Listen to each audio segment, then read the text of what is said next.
Adimali private bus operators അസോസിയേഷന്റെയും അടിമാലി തൊഴിലാളിക്കൂട്ടം WhatsApp കൂട്ടായ്മയുടെയും നേതൃത്വത്തിൽ വിവിധ പരീക്ഷകളിൽ മികച്ച വിജയം കരസ്ഥമാക്കിയ വിദ്യാർത്ഥികളെ അനുമോദിച്ചു. ചടങ്ങിൽ കുട്ടികൾക്കുള്ള പഠനോപകരണ കിറ്റുകളും വിതരണം ചെയ്തു. അടിമാലി സ്വകാര്യ ബസ് സ്റ്റാൻഡിലായിരുന്നു അടിമാലി പ്രൈവറ്റ് ബസ് ഓപ്പറേറ്റേഴ്സ് അസോസിയേഷന്റെ പിന്തുണയോടെ അടിമാലി തൊഴിലാളിക്കൂട്ടം വാട്സപ്പ് കൂട്ടായ്മയുടെ നേതൃത്വത്തിൽ പരിപാടി സംഘടിപ്പിച്ചത്.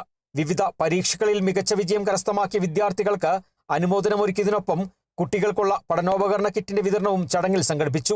ദേവികുളം ജോയിന്റ് ആർടിഒ ജെയിംസ് പരിപാടി ഉദ്ഘാടനം ചെയ്തു.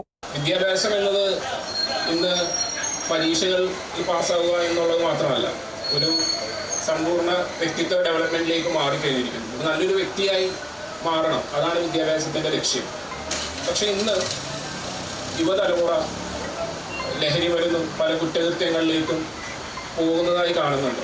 ഞാൻ എക്സൈസിൽ വർക്ക് ചെയ്യുന്നതുകൊണ്ട് അത് എനിക്ക് ഉത്തമ ബോധ്യമുള്ളതുമാണ്. ഇവിടെ വന്നെത്തിയ എല്ലാ കൂട്ടുകാരും അങ്ങനെയൊന്നും ആവരുത്. Private bus operators association Adimali മേഖലാ സെക്രട്ടറി നവാസ് ഹൈടെക് അധ്യക്ഷത വഹിച്ചു. അടിമാലി ഗ്രാമപഞ്ചായത്ത് പ്രസിഡന്റ് സൗമ്യ അനിൽ മുഖ്യാതിഥിയായി. എക്സൈസ് ഇൻസ്പെക്ടർ അവിൻസാജ് മുഖ്യപ്രഭാഷണം നടത്തി.